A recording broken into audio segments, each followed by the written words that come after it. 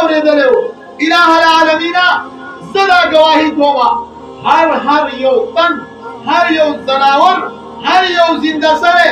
هر هغه څوک چې چا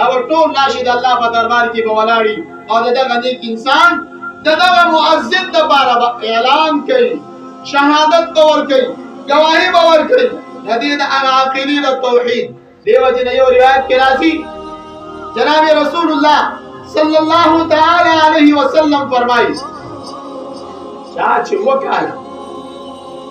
پر لپسې اذان وایي وکاله پر لپسې اذان وایي او د دې بل غرض نشته بل څه مقصد نشته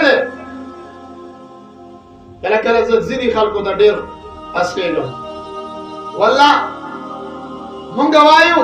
یره مونږ سهار او ماښام د الله د دین د طالبانو خادمان یو نوکران یو سپایان یو ناس د هغوی خدمت کوو لیکن کله کله زه چې یو سړی یو بابا ووینم یو مؤذن اذان ویونکی ووینم چې دا جومات ته راروان په تیاره کې او کونډه یې په لاس کې دا یو څومره بختور انسان دی څومره نیک انسان دی روان دی د الله د وحدانیت اعلان کوي د الله د لویۍ اعلان کوي د الله د کبریای اعلان کوي او وایي الله اکبر الله اکبر الله اکبر الله اکبر د دې د لوی خوش قسمتي بل څه کېدای شي د دې د لوی نیک انسان نور څوک کېدای شي د دې نه یو ښه پرهیزګار او متقي انسان نور څوک کېدای شي نبی علیه الصلاة والسلام فرمایي چا چې وکاله من اذن 7 سنین محتسبا بغیر د څه لالچ نه بغیر د څه ښودنې نه د ریاکارۍ نه بغیر د چا د تنګولو نه بغیر د چا د ملامته کولو نه بغیر د چا د سپکولو نه اذان یې وکړ نبی علیہ الصلوۃ والسلام فرمائے غفر له ما تقدم من ذنبه وما تأخر الله دې مخکې ټول ګناهونه معاف کړل او مستنیم ټول دې نبی خبره نور سکیږي ولیکن شرط ورلسه ده اذان ویخو چې جمعه کې بیا خلک هم تنګي اذان وکړي ورسته به بیا خبرې کوي چې ډوره د جمعه خدمت کوم زه د جمعه صفایي کوم او زه د جمعه اذان وایم زه د جمعه بجلی او بلب بندوم او دا خلک داسې چې اکثر شیطان خلک دوکه کوي په دې ډېر زیات نقصان راشي دیو جنا حدیث کې راځي امام الانبیاء صلی الله تعالی علیه وسلم فرمایي اذا رايتم الرجل يتعاهد المسجد فاشهدوا له بالايمان تاسو ګورئ چې یو سړی د جمعه نگرانی کوي